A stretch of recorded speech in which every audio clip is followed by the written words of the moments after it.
Jean Giono, que ma joie demeure. Le 5 février, dit Jourdan, j'affûtais ma faux. Ma femme vient. Elle me dit « Écoute ».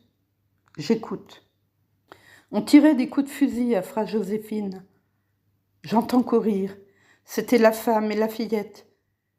Ils nous tirent dessus. Non, je dis. Si. Je laisse tout tomber, je me dresse. Oui, même un plomb avait tracé sur le front de la fillette. 13 ans elle avait. Il est fou. Oui, il était fou. Il avait tout poussé contre la porte. Lit, commode, chaise, canapé. C'étaient des gens bien. Il avait dû faire provision de cartouches. Il a tiré plus de 100 coups. Et d'abord sur sa femme et sur sa fille. Elles ont tout de suite pensé à venir à la maison. Il leur a tiré dessus encore quand elles traversaient le potager.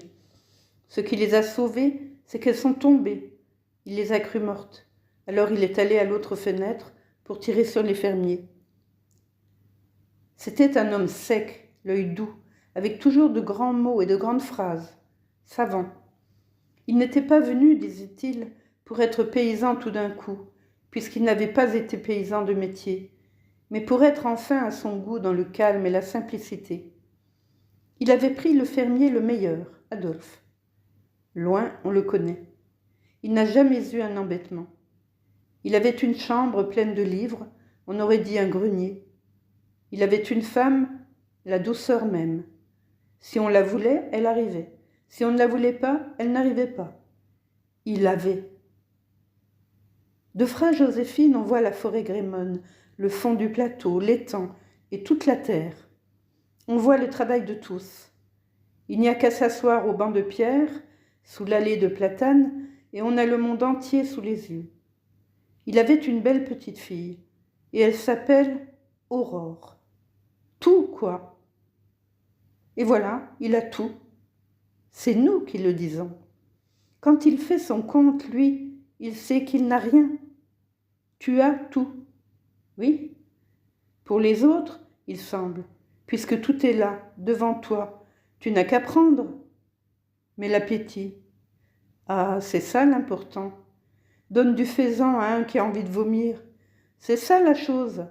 C'est une question de corps. Au fond de tout, il faut que ton corps désire. Sinon, tu as beau avoir tout, tu as tout, mais tu ne te sers de rien. Alors moi, je ne suis pas savant, je ne sais pas, mais je suis bien obligée de penser à ça, parce que moi aussi, parce que tous, et voilà, des fois quand je suis seule, ou quand ça vient, je me dis que c'est louche, ça a l'air d'un travail mal fait. Il y a une chose que je ne crois pas, c'est que volontairement, on veuille que nous soyons malheureux. Je crois que tout est fait pour que tout le monde soit heureux.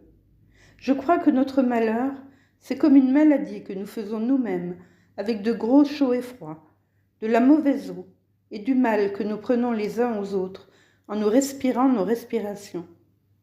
Je crois que, si nous savions vivre, nous ne serions peut-être pas malades. Avec l'habitude qu'on a prise maintenant, toute notre vie, c'est lutter et nager et se battre pour ne pas sombrer. Tout. Que ce soit tes bestiaux, que ce soit tes semences, tes plantes, tes arbres, il faut que tu te gendarmes contre tout. Ce que nous voulons, il semble que le monde entier ne le peut pas. Il semble qu'il le fait par force. Ça a dû nous donner un dégoût de tout à la longue. Ça a dû obliger notre corps à une fabrication quelconque. Est-ce qu'on sait? Le monde nous oblige bien à faire du sang. Nous fabriquons peut-être, sans le savoir, un sang spécial, un sang de dégoût.